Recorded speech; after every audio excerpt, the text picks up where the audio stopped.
Hello, I made a poll last week asking for 3 frames to do, which Titania won, and then it'll be Banshee and then Ember after this video, just to clear that up. I just needed to see which order to do them in.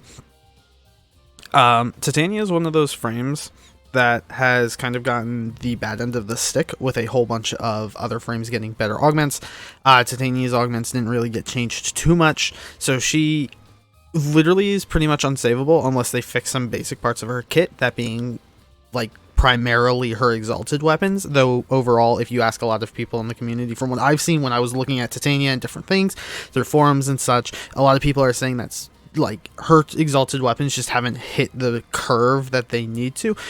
However, there's obviously ways to remedy that, whether it be through sheer status afflictions. For example, Viral Slash is very, very good on the Dex Pixia.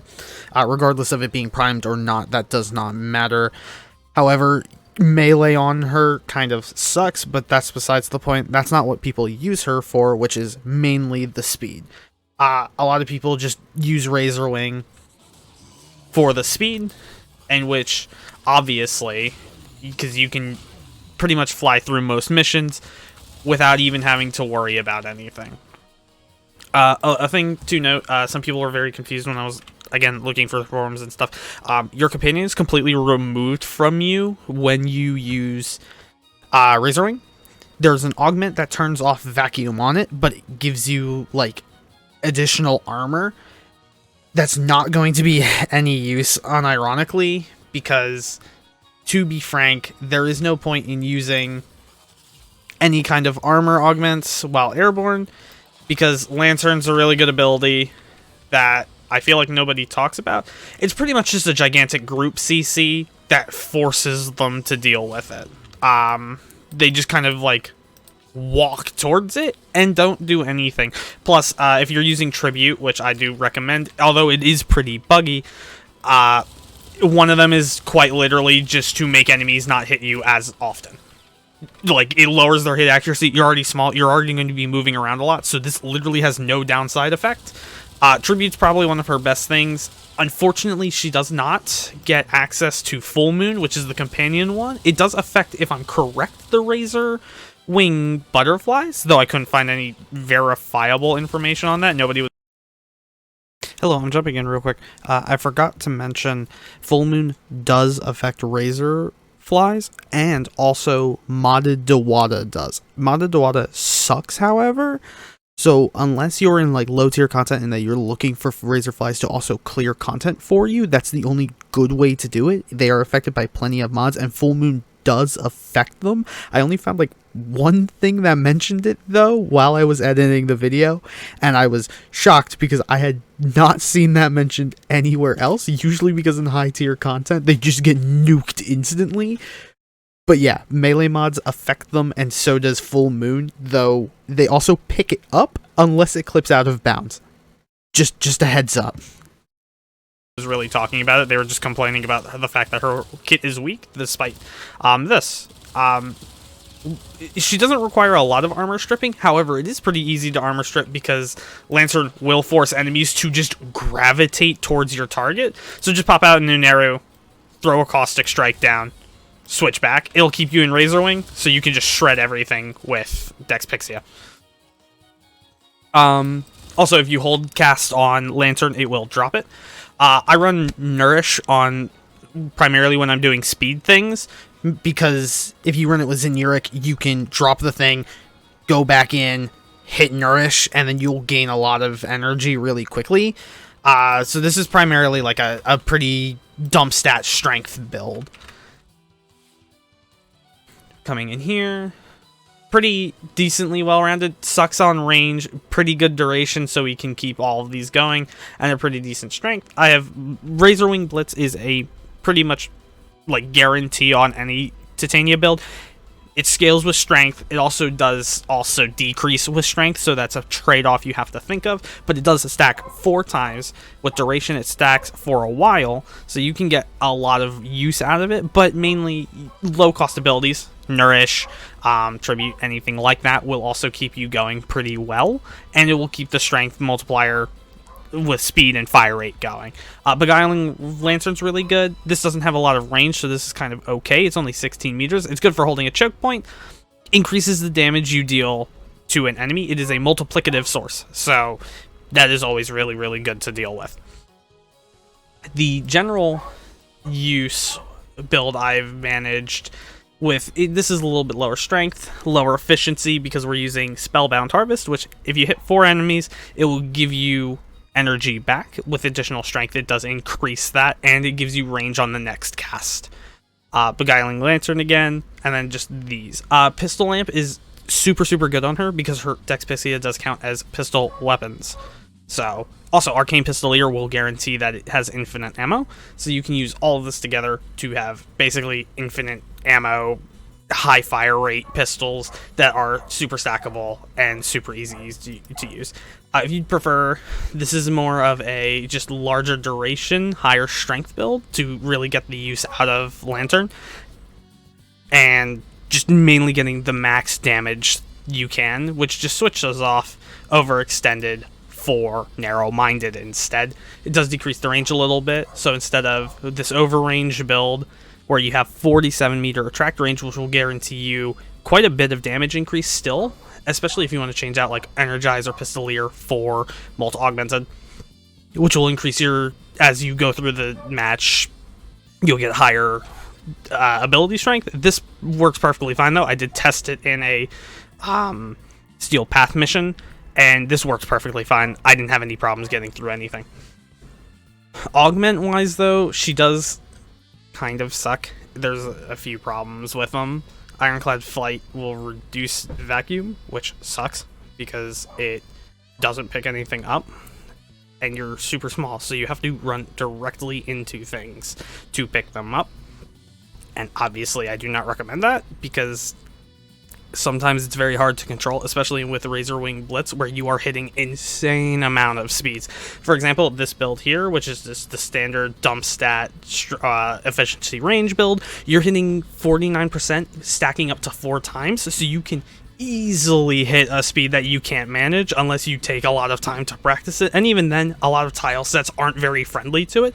Merlina is a very good example of another frame with this problem, or Ureli specifically, but with Merlina, where maps aren't really designed for you to do anything like that. But because of, let me switch to the other build. This is the strength one. That's pretty much the same as Nourish, just without Nourish. With Titania, she's pretty good at really any role you can give her. She gets a lot out of helmet abilities, and also just generally keeping enemies grouped up will really, really, really help her, as it will let her get a lot better off of Beguiling Lantern and anything like that. You can also use a few other subsumables on her. Thermal Cinder is a very, very popular one if you're doing like speedruns and stuff like that. So that's always something you can look at and look into if that's part of your preference. She's pretty weak in high tier content, unfortunately, because of the fact, like, pretty much once you start to get like higher times and stuff like that, you'll start to get a lot more expensiveness. And also, a lot of her augments just are very not fantastic. I mean, Beguiling Lantern's good, but there's better multiplicative damage sources to use. Plus, obviously, it's hit or miss. Sometimes if an enemy gets CC'd, since they won't technically be targeting the Lantern anymore, it can be very hard to keep that damage bonus up. Which is also very rough. For example, Ureli has arguably one of the best augments in the game, being Merlina Guardian, and I will fight that. Having something to recover your 90% damage reduction that cleanses you of status effects, that also gives you 200% fire rate that can't be decreased or increased off of anything, all of that kind of stuff is really strong. And like, Titania's augments should be part of her base kit. I mean, Lantern's pretty bad in high, like, Steel Path and such, because a lot of it is implying that the enemies are going to get damaged by 6k, which in Steel Path, especially like level 200s, like that's a sneeze, really, which is very unfortunate that it does kind of boil down to that a lot. Spellbound Harvest is pretty good, but again, it's one of those that are like covering up from the fact that the ability itself isn't very good. The status effect is nice though, like not having to deal with it, but again, it feels like Spellbound Harvest shouldn't be tied specifically to having to use the augments as well as tribute. Razorwing Blitz is... my bad.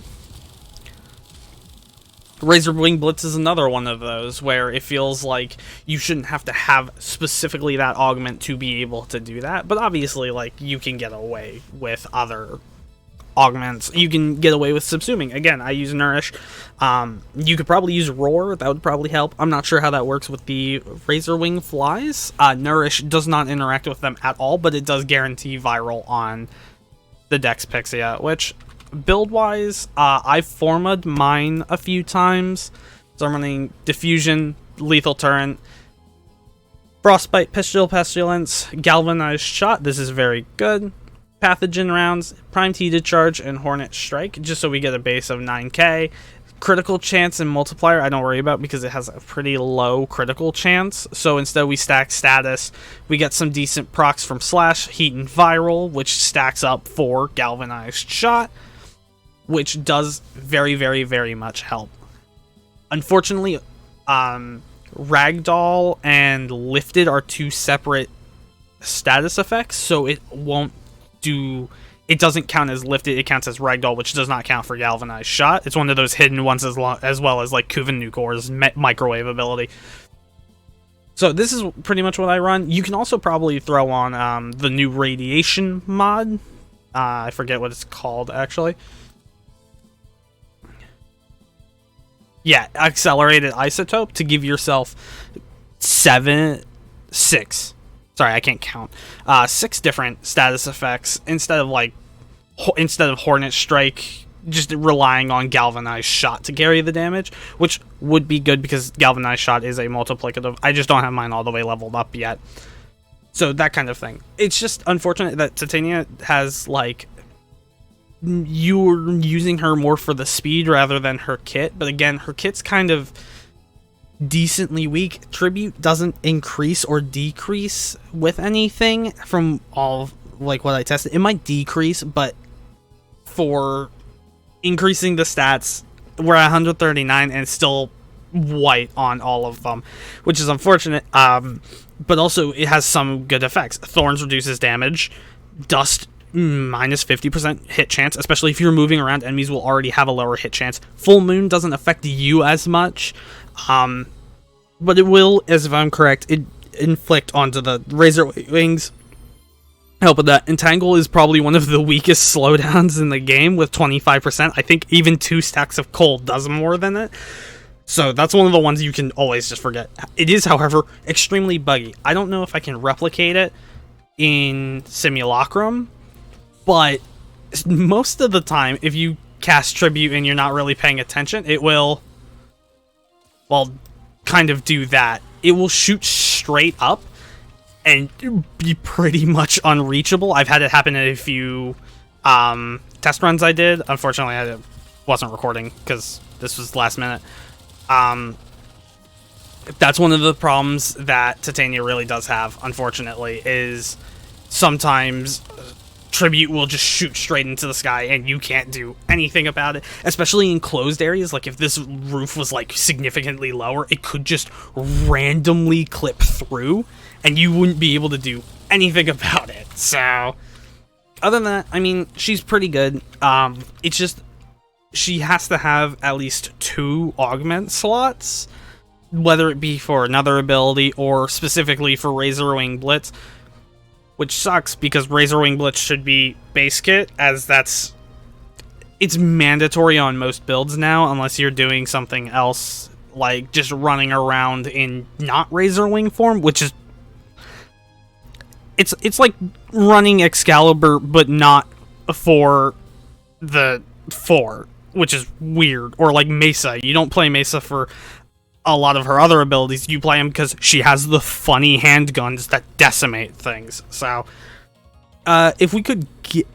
The problem is unless they, like, fundamentally help Exalted weapons, or specifically the ones that are falling behind, even Ivara has that problem. Ivara's usefulness is off of Cloak Arrow and the critical chance you get from the Quiver, which isn't bad per se, but it is also extremely basic. And it does kind of boil her down to kind of sitting around stealthing and doing nothing else. She's a very unique frame, and you can get a lot away from that, like Artemis Bow explosions off of like Well of Life targets was a really cool thing I found out, except in higher tier content it doesn't work as well because enemies have a lot of effective HP. So unless we get some like Exalted weapons, like either reworks or some number buffs, kind of like what happened to heavy weapons where they just overall buffed a lot of the numbers, which really helped them. Titania's kind of fallen behind. She's not super good in Steel Path, so that's a warning I'd like to place, unless you're using like the tribute or lantern, sorry, not tribute, attract range to kind of bottleneck enemies in and then trying to like nuke them all there, which is unfortunate because it kind of boils her down to just trying to be a CC frame when she has a lot more interesting mechanics in regards to that. So, yeah. I do think at some point they need to buff her. That's pretty much what it boils down to. A lot of her abilities are really cool. A lot of, like, the Dex Pixie are super cool. I like being able to fly around in Arc Wing in, like, standard games. That's really fun. It is a little clunky, as is Merlina. But also, I just think she needs a little bit of help.